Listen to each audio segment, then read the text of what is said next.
환갑을 맞은 4명의 젊은 노인들이 파타고니아로 자전거와 트레킹을 떠났다.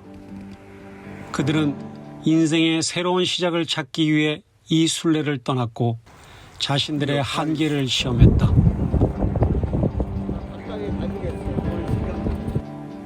18일 동안 1380km를 달려온 그들은 파타고니아의 심장 엘찰튼에 도착하기 직전 뜻밖의 난관에 부딪혔다. 파타고니아를 가로지르는 유일한 뱃길이 악명 높은 몬스터 바람으로 막혀버린 것이다. 그러나 모두는 포기하지 않고 마지막 선택을 했다. 앞으로 65km만 더 가면 도달할 목적지를 뒤로하고 1200km를 자동차로 2박 3일 동안 우회하는 방법을 찾은 것이다. The birds fly south as the light leaves your eyes. Hold on to your dream. Oh, I know you wanna 순례길 20일째. 이곳 칠레 남단 빌라 오히긴스는 카헤테라 아우스트랄 끝에 있는 마지막 마을이다. 거주하는 주민은 500명. 이틀에 한 번씩 정기 노선 버스가 있을 뿐 대중교통은 전무한 고즈넉한 시골 마을이다. 시간표도 없는 버스를 기다리다 수소문을 해서 드디어 승합차를 어렵사리 구했다. 그러나 4시간 거리에 코크란까지만 가능하다. 그 다음은 또 다른 차량으로 연결을 해야만 한다. 국경마을 칠레치코에 도착한 시간은 늦은 시간이었으나 숙소는 쉽게 잡을 수 있었다. 오늘 하루는 교통편으로 씨름을 한 탓인지 한 잔의 맥주 맛에 깊이가 있다. 상쾌한 아침을 맞이했으나 칠레 쪽 국경 근무자들이 파업에 돌입할 수도 있다는 소식을 듣고 서둘러 아르헨티나로 향했다. 아침 햇살이 넘실거리는 평원을 가로질러 출입국 사무소에 도착해 일사천리로 수속을 맞추고 살펴보니 정말 파업 직전이었던 것이다. 다행히 예상치 못하게 파업에 걸려들어 발이 묶이는 아찔한 상황을 피하게 되었다. 안도감과 감사함이 느껴지는 시간이다. 국경마다 서 있는 환영 간판을 보니 아르헨티나에 도착했다는 것이 실감난다. 아르헨티나에 입국해 이용할 교통수단은 야간행 고속버스다. 파타고니아 대평원을 가로지르는 도로는 후따 40이다. 일명 세상에서 제일 긴 국도이다. 연명이 끝나갈 무렵 약 600km를 9시간 동안 달려 엘찰튼에 도착했다. 이렇게 숨가쁘게 우회를 하며 시간을 맞춘 다른 이유는 일정을 24일로 어렵게 잡고 참여한 질기삼이 오늘 새벽까지 이곳에 도착하지 못하면 피츠로이 하이킹을 함께할 수 없는 이유가 있어서이기도 하다. 피츠로이 봉우리를 액자처럼 마을 위에 매달고 있는 엘찰텐. 피츠로이와 세로토레 등반의 전초 기지이다. 세로토레는 왕복 약 22km로 7시간 정도가 소요되며 피츠로이 트레킹은 난이도가 중급으로 거리 왕복 21km, 고도차 864m를 극복해야 하며 하루 일정이라면 서둘러야 한다. 세로토레로 산행이 시작되었다. 그동안 자전거로 파타고니아를 수평으로 달렸다면 이제는 두 발로 산을 향해 수직 여행을 찾아 나선다. 젊은 노인들은 자전거와 트레킹이란 두 종목을 순례의 방식으로 채택했다. 찾아가는 세로토레는 기암과 만년설로 뒤덮인 미봉이며 쉽게 등반을 허락하지 않은 고난도의 고봉이다. 약 3시간에 걸쳐 3102m의 세로토레 봉우리를 가까이 대면하는 토레 호수에 도착했다. 주인공인 봉우리는 숨어 있었고 빙하를 타고 내려오는 거친 바람만이 비명을 지르며 온몸을 집어삼킨다. 이런 순간 인간은 자연의 엄청난 힘을 느끼지 않을 수 없다. 날씨가 좋았더라면 웅장한 자태를 뽐내는 봉우리가 뒤쪽에 이렇게 보였을 것이다. 현재 위치는 포인세너트 캠핑장. 늦지막하게 도착하니 체감 온도는 급감하고 벌써 텐트촌이 울긋불긋 펼쳐 있었고 여름에 내리는 눈발은 잠시나마 겨울로 되돌아온 분위기다. 이른 아침 불타는 빛으로의 모습을 만나려면 서둘러 잠자리에 들어서야 한다. 캠핑장에서 1시간 급경사를 오르면 피츠로이 봉우리와 라스토레스 호수가 반갑게 기다릴 것으로 예상했지만 어두운 구름이 하늘을 덮고 예상 밖에 몰아치는 눈보라는 오르는 길을 지워버렸다. 날씨를 보니 올라가 봐야 봉우리를 만나기 힘들 것 같은데 발걸음은 그 길로 향하고 있다. 설령 만남의 운명이 어긋날지라도 그곳을 가고야 만다. 왜일까?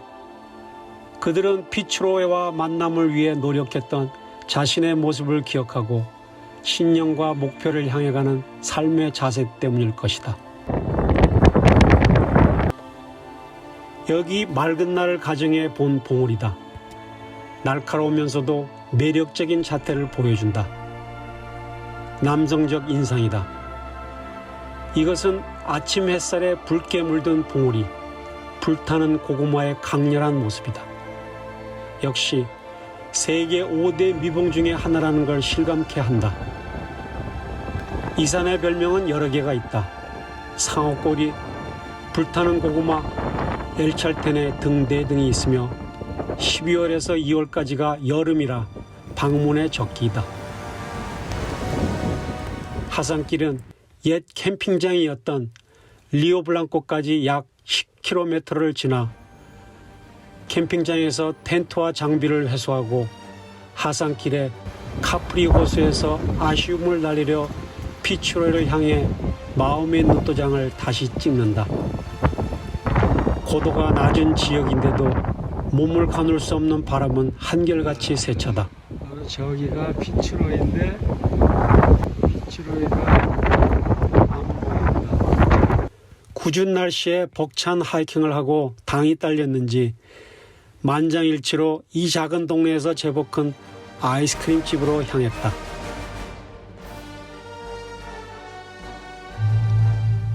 오늘은 동고동락하던 줄기삼이 24일간의 여정을 아슬아슬하게 마무리하고 귀국을 했고 제임스는 행선지를 바꾸어 포에르토 나탈리스로 향했다.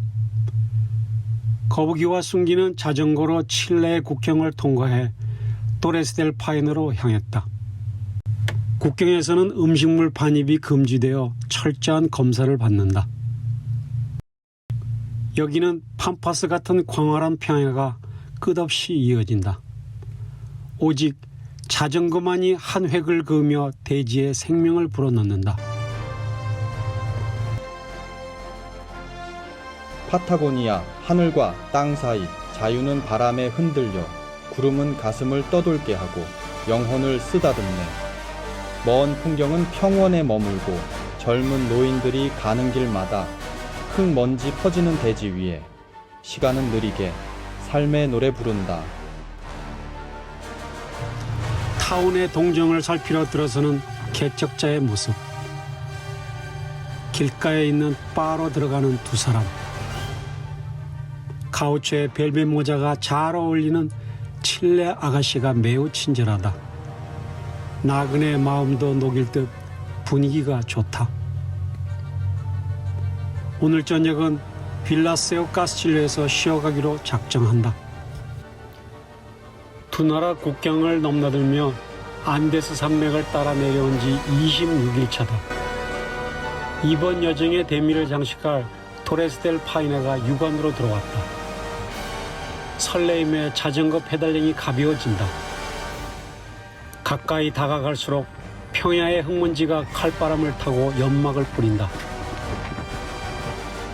아술 호수구역이다. 토레스델 파이네를 호수를 건너 정면으로 바라보는 캠핑장이다. 이런 곳을 두고 명당이란 말을 붙인다.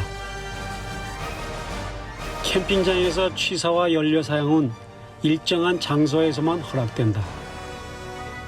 이곳의 부엌시설을 들여다보니 부족함이 없다.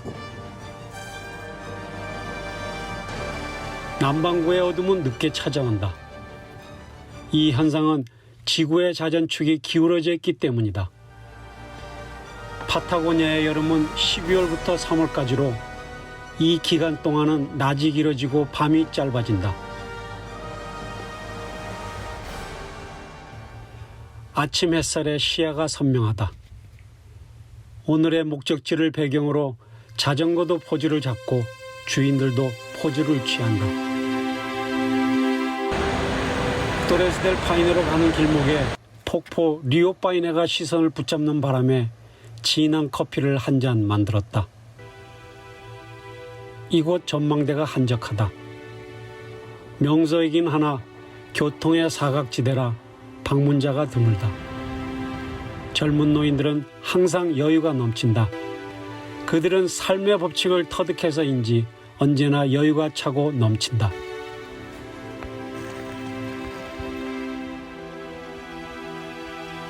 등산 모드로 변신한 젊은 노인 거북이다.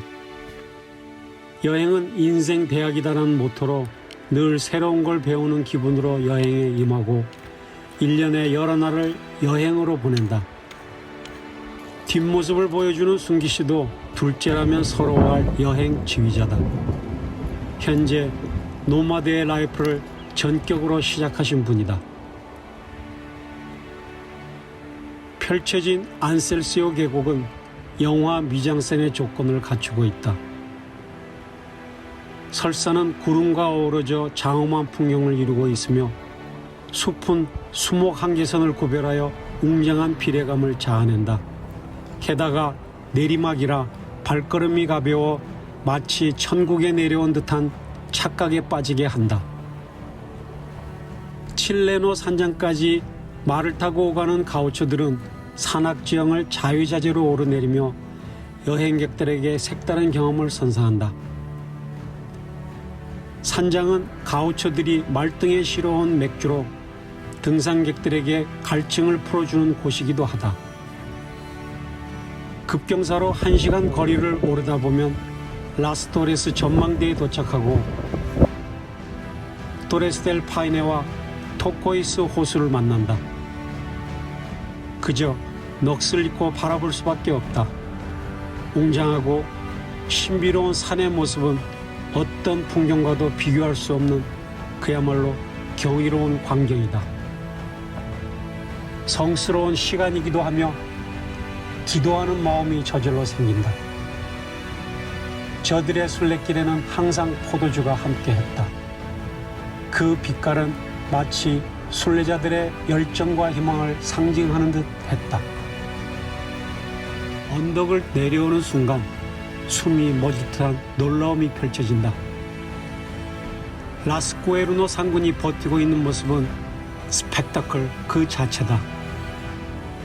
흥분을 가라앉히고 천천히 바라다 보니 신이 만든 조각품이 틀림없다. 라스코에르노스의 의미는 뿔이다. 뿔을 닮은 산봉우리 3개가 섬세하고 웅장하다. 산의 색깔은 희한하게 투톤이다. 회색 부분은 화강암이고 짙은 회색은 퇴적암이다. 이 산의 매력은 산군 중앙에 위치해 어디서나 잘 보이고 있다. 이곳은 칠레의 국민이 자랑하는 국립공원이다.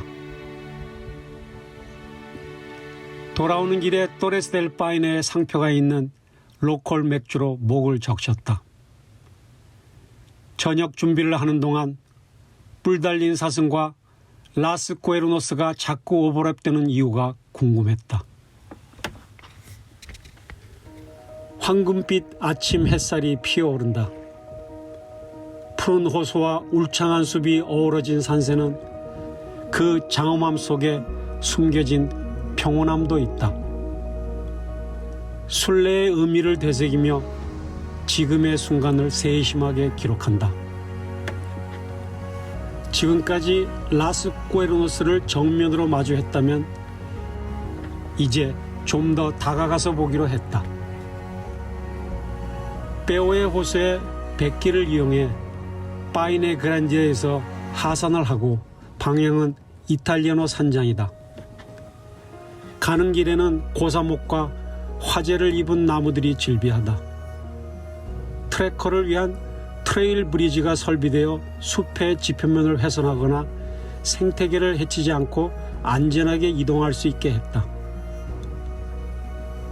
얼굴을 들 때마다 라스 구에르노스가 한 걸음 한 걸음 클로즈업 된다. 인생에 남을 인생샷을 꼭 남겨야 할 장소다. 자연이 만든 예술작품을 가까이에서 바라볼 수 있는 특별한 경험이다. 턱 밑에서 보는 라스 구에르노스는 자연의 신비로움과 아름다움을 더욱 강렬하게 전달하며 영원히 남을 추억을 만들어준다. 산 아래 놀덴 홀드 호수를 바라보며 이탈리아노 산장에서 한 템포 쉬어간다. 칠레노 산장을 뒤로하고 파이네 그랜데를 거쳐 그레이 빙하를 찾아간다.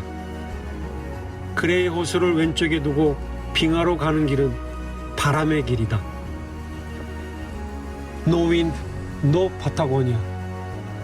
바람 없는 파타고니아는 없다지만 빙하를 타고 내려오는 바람은 꽤나 격렬하다. 태평양과 대서양에서 불어오는 바람은 거세고 해양성 기후의 영향으로 일기 변화가 극심하다. 특히 오후 3시경이 되면 또레스델 파이네 공원 전역에서 시속 20에서 30km의 바람이 불기 시작하기 때문에 하산하는 시간을 이에 맞추는 것도 중요하다.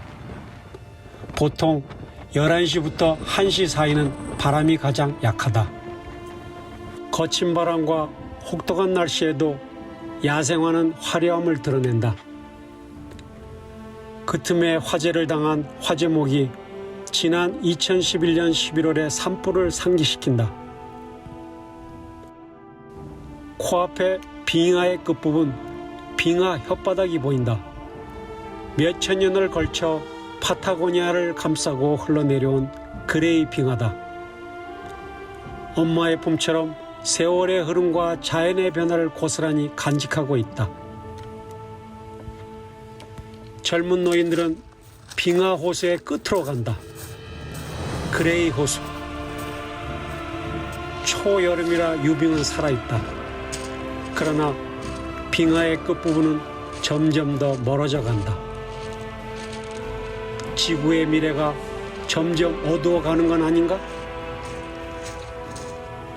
아름다운 지구가 천년 후에도 똑같은 모습으로 남아있기 바라는 순례자의 기도이다. 과연 빙하의 얼음 조각은 과거를 기억할까? 천년의 시간을 간직하고 있는 빙하 조각과 칵테일 세레모니로 만난다. 환갑을 넘기면서 꿈꿔온 파타고니아 순례 36일의 여정이 언제나 마음속에 깊이 새겨지고 인생 후반부를 살아가는데 성찰의 거울이 되기를 바란다. 그들은 지금 이 시간 지구 반대쪽에서 라이딩을 하면서 또 다른 순례를 꿈꾸고 있다.